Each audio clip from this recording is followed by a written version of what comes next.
I'm Greg Jarbo with the SES Conference Expo channel. I'm here with Matthew Brown of the New York Times. Hi, Matt. Hi, how's it going?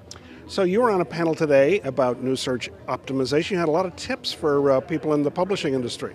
Yeah, it's news search is a little bit different. It's a little bit of its own beast than Google Web Search. So there's some things that are very specific to Google News and Yahoo News and some of the other news search engines that I think people realize the guidelines are a little bit different. There's a couple different things to pay attention to in terms of sitemaps and how you're publishing and how often you're publishing and how to get in the news search engine. So I think it's almost its own entity in terms of the search ecosystem.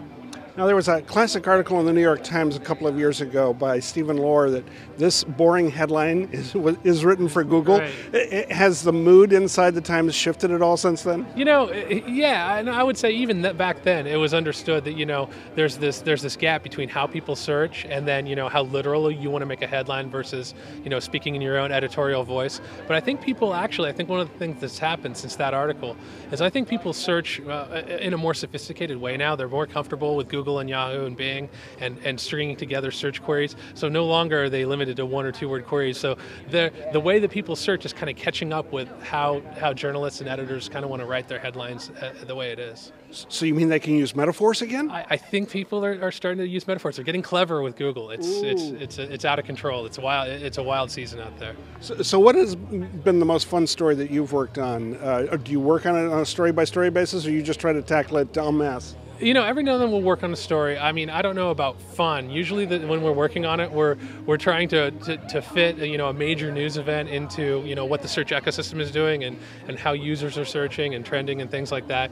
It's it can be tricky because little wording changes like for the Hudson River plane crash, John had said on this panel, there's a difference between a splash landing and a jet plunge and a plane crash, and so you have to be accurate with how you report a story and how you write a headline and what you're doing.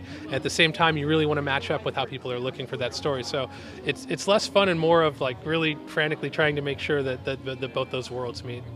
And is Google the frenemy now of the New York Times? I mean, are they making your life more miserable or less miserable? Oh, not at all. I mean, I think that Google, Yahoo, and Bing are all great traffic sources for both the Times and any other publisher.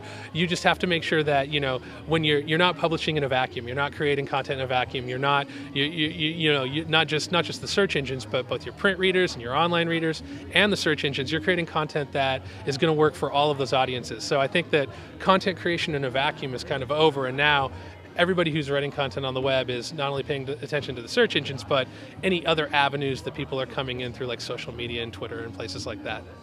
Well, there you have it, some interesting insights from Matthew Brown of the New York Times. I'm Greg Jarbo at the SES Conference Expo channel. We're here at SES New York 2010, and there's a lot more to go.